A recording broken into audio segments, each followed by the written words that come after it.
प्रणाम नमस्कार करे तो उससे भी भजन जाता है हाँ और हमारे सुकृतों का क्षय होता है। हाँ, क्षय होता है। इसलिए साधु के पास कुछ नहीं रहता भगवान के सिवा। निंदा करने वाले पाप ले जाते हैं, दुख भोग करके पाप नष्ट कर देते हैं, प्रणाम नमस्कार करने वाले भजन ले जाते हैं और जीवन मुक्त होकर, शुभ अशुभ दोनों से मुक्त होकर वो जीवन मुक्त भगवान को प्राप्त हो जाते हैं। इसलिए तो संतों को चलते फिरते तीर्थराज कहा गया है, संतों को परोपकारी कहा गया है। इसलिए तो उनके आगे सर झुकाया जाता है कि वो अपने लिए भजन नहीं करते, संसार के लिए भजन करते। यही तो आज हो गया, किसी के भी आगे संत लग जाता है, किसी के आगे भी मतलब, तो वो सब गड़बड़ हो रहा है। फिर लोगों को लगता है देखो संत ऐसे, देखो संत ऐसे, और आचार्य परंपरागत कोई मतलब नहीं है।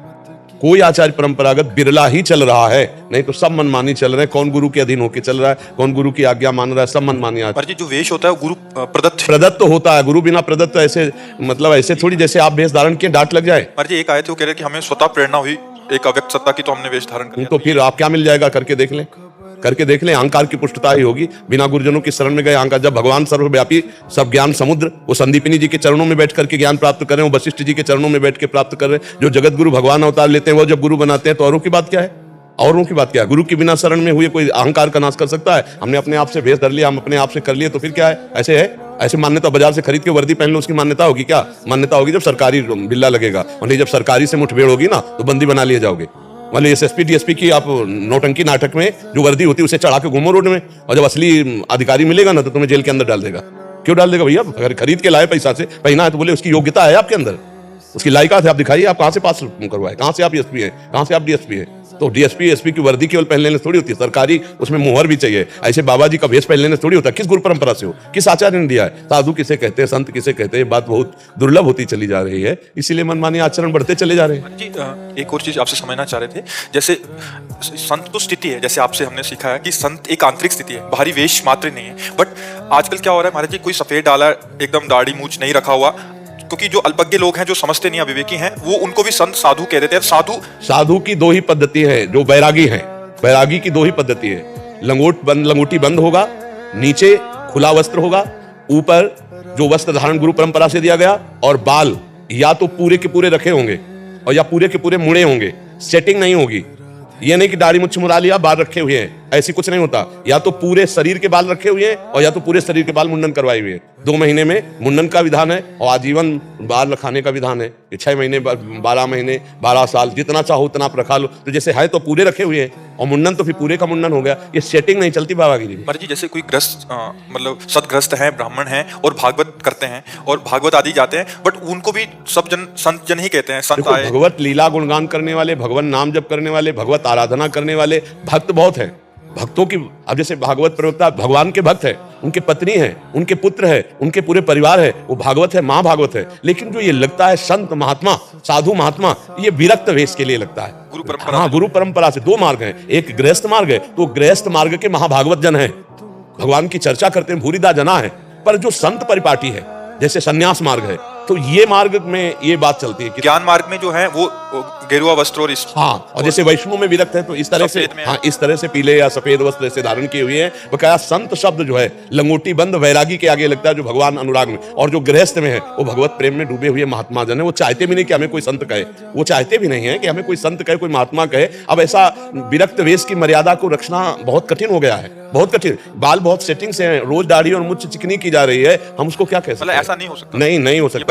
या तो मुंडन पूरा और या तो फिर दाढ़ी। गृहस्थ में ऐसा है, गृहस्थ में ऐसा कर सकते हैं। जिनके आगे जो विरक्त वेश में नहीं, निवृत्ति मार्ग में नहीं है, गृहस्थी में है, हम लोग कथा कर रहे हैं, तो वो बात उनकी ठीक है, वो कैसे भी रह सकते हैं। गृहस्थी में उनका एक अलग विधान है। लेकिन विरक्त जहां संत लगा है वहां 2 ही पद्धतियां हैं, या तो पूरा मुंडन करा ले और या फिर बाल रखाए रखे। लंगोटी बंद होना चाहिए, जो गुरु परंपरा से वेशभूषा मिली वो वेशभूषा होनी चाहिए। तो प्रायः जो संत लगता है वो निवृत्ति मार्ग पर बहुत ऊंची स्थिति के महापुरुषों के आगे लगता है। आजकल छोटे छोटे बच्चे भागवत कर रहे हैं, मतलब केवल सीखा ही है भागवत और अपने आगे ऐसा, तो फिर वो होता है कि बाबा, जी ऐसा ही होता है, अमुक बाबा, अमुक संत। अब किस बात के बाबा है? बाबा संत लगता है जो विरक्त है, जो विरक्त निवृत्ति मार्ग पर है। निवृत्ति मार्ग पर तो है नहीं। ये दोनों का भेद नहीं समझ आ रहा। हाँ, तो इसीलिए तो फिर जब गालियां पड़ती है तो फिर पूरे संतों को गालियां पड़ती है। किसी के आगे भी तो ये आचार्य परंपरा से गृहस्थ का जो आश्रम है उसका ये गुरु आश्रम है। विरक्त मार्ग, संन्यास मार्ग। तो कोई किसी भी गृहस्थ के पास जाए, चाहे जितना बड़ा गृहस्थ हो, चाहे जितना जगत पूज्य हो, जब संत भगवान पधारेंगे तो उनका आदर करेंगे, उनका चरणोदक उतारेंगे, उनको नमन करेंगे, ऐसा करेंगे। अब जैसे अब यहाँ कोई गृहस्थ महाभागवत आता है, हम उसको प्रणाम करते हैं, नमस्कार करते हैं, और उनकी पद्धति होती है कि हमसे श्रेष्ठ है, ये विरक्त मार्ग के प्रतीक है। जो भी आते हैं आप उसको दंडवत करते हैं, बट आप भी हाँ, तो विरक्त मार्ग का भाव है। निवृत्ति मार्ग जो है वो गृहस्थ आश्रम का गुरु आश्रम माना जाता है, तो शुरू से चला आ रहा है ऐसा। तो आचार्य परंपरा से चलना चाहिए, गुरु परंपरा से चलना चाहिए। संत सब जो भगवान में चित्त जोड़े हैं, निरंतर संसार के राग से रहित, वही संत हैं। अब लड़का बच्चा परिवार सबका पोषण हो रहा है, जब मन आया पैजामा कुर्ता पहन लिया, पैंट शर्ट पहन लिया, जब आया और इसके आगे बाबा लिखा जाता है, संत लिखा जाता है, तो ये मतलब नहीं ठीक है, ऐसा नहीं ठीक है। आप भगवान की कथा करने वाले हैं तो आपकी महिमा तो वैसे ही भूरिदा जना है, आप वैसे ही संत लिखने का, आप तो संत स्वभाव है, खुद भगवत स्वरूप है। अब जैसे श्री सुखदेव जी कथा कर रहे हैं, अभी महान परम संत वैरागी, गर्भ से ही वैराग्यवान है। अब जब गृहस्थ से कथा करें तो महाभागवत हैं, आप भगवान की चर्चा करने वाले हैं, पर संतों का आदर सदैव महाभागवतों ने किया है। संतों का आदर, वो अपने आगे कोई संत भी होने पर वो अपने को संत नहीं कहेगा। जब आप उससे कहो तो ये है हम जैसे अधम जीव, भला संत कहाँ हो सकते हैं, ये तो संतों के हम चरणों के आश्रित है। साधुता एक अलग मार्ग। महाराज जी एक दो चीजें आपसे कुछ शब्दावली समझना चाह रहे थे। महाराज जी दंडी स्वामी क्या होता है? दंडी स्वामी, हाँ, जिन्होंने आद्य गुरु भगवान शंकराचार्य के मार्ग में दीक्षा ली है और दंड धारण किया, वो नारायण का स्वरूप है, वो अग्नि स्वरूप है, मतलब कासाय वस्त्र धारण किए हुए संसार से वैराग्य को प्राप्त हुए, जिनका संसार में नारायण के सिवा, ब्रह्म के सिवा कुछ नहीं है। सर्वतो भावेन, मतलब बहुत ही कठिन मार्ग है संन्यास मार्ग। अर्थ त्यागी, स्त्री काठ की भी स्पर्श नहीं करना संन्यास मार्ग में, बड़ा नियम है। एक गांव में 3 दिन तक केवल भिक्षा, और उस भिक्षा में भी कई पद्धतियां हैं, बहुत संयम से चलना संन्यास मार्ग। महाराज जी ब्रह्मचर्य और महावाक्य क्या है? हाँ, जब हम नैष्ठिक ब्रह्मचर्य, वैसे ब्रह्मचर्य तो सबका आश्रम है, जो बाल्यावस्था से लेकर के और 25 वर्ष की अवस्था तक ब्रह्मचर्य लेकर फिर गृहस्थी में जाता है, या 20 वर्ष की अवस्था तक समझ लो, 20 वर्ष की अवस्था तक ब्रह्मचर्य लेकर गृहस्थी में जाता है, तो उसका संयमित ब्रह्मचर्य माना जाता है। फिर जो नैष्ठिक ब्रह्मचर्य, आजीवन ब्रह्मचर्य का नियम लिया, अब वो लंगोटी और सफेद वस्त्र में आ जाएगा, क्योंकि वो गृहस्थ में नहीं जाएगा। गायत्री अनुष्ठान, पितृ तर्पण, बलिवैश्य देव, त्रिकाल संध्या, ये नैष्ठिक ब्रह्मचारी का नियम। नैष्ठिक ब्रह्मचर्य के बाद फिर अर्ध संन्यास होता है, महावाक्य।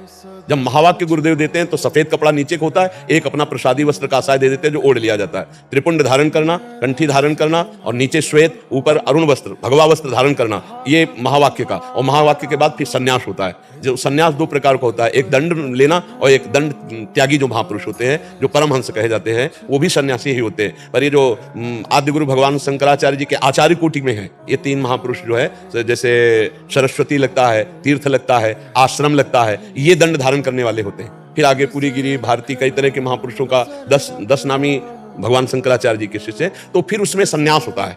नैष्ठिक ब्रह्मचर्य के बाद महावाक्य, और महावाक्य के बाद संन्यास होता है। वो सन्यासी मोक्ष स्वरूप भगवान नारायण का स्वरूप माना जाता है। जैसे दंड लिए खड़े हो, तो कोई चाहे कल दंड लिए हो, और हम चाहे 50 वर्ष से साधना कर रहे हैं, लेकिन उठ के खड़े होकर उनके चरणों में झुकना एक कर्तव्य है, जब वो दंड धारण किए हुए हों, और वो ब्रह्म ऋषि को ही प्राप्त होता है। कल परसों को आए थे आप, इसलिए हाँ, तो वो जो शास्त्रीय पद्धति है कि वो हर वैष्णव, चाहे जो कोई हो, उठकर खड़ा हो जाएगा, उनका संन्यास का आदर करेगा, क्योंकि नारायण स्वरूप है। और वैष्णव पद्धति में, वैष्णव पद्धति में है कि 2 मार्ग हैं। अब जैसे नैष्ठिक ब्रह्मचर्य से वो गृहस्थ मार्ग में गया, तो वो गुरु से दीक्षा लेकर के घर गृहस्थी में भजन करते हुए भगवत प्राप्ति करेगा। और एक है विरक्त मार्ग में, तो विरक्त मार्ग में जो गुरुदेव भेष देते हैं, उसी का आजीवन निर्वाह करते हुए जो गुरुजी मंत्र उपासना देते हैं, अपनी वैष्णव पद्धति से चलना, पर विरक्ति में कोई कमी नहीं। जैसे वो संन्यास में विरक्ति है, ऐसे ही संन्यास में विरक्ति है। ये भी संन्यास है, वैष्णव में भी संन्यास है। जो सर्व कर्मों को भगवत समर्पित है, वो सर्व कर्मों का त्याग है, वहां सब संबंधों का त्याग है, यहाँ सब संबंधों का समर्पण, सबकी ममता ताग बटोरी, ममपन बने बांधी बटोरी। पर दोनों वैराग्य की चरम सीमा, और वो आत्मरति को प्राप्त होते हैं, भगवत रति को प्राप्त होते हैं, पर विरक्ति दोनों की होती है। महाराज जी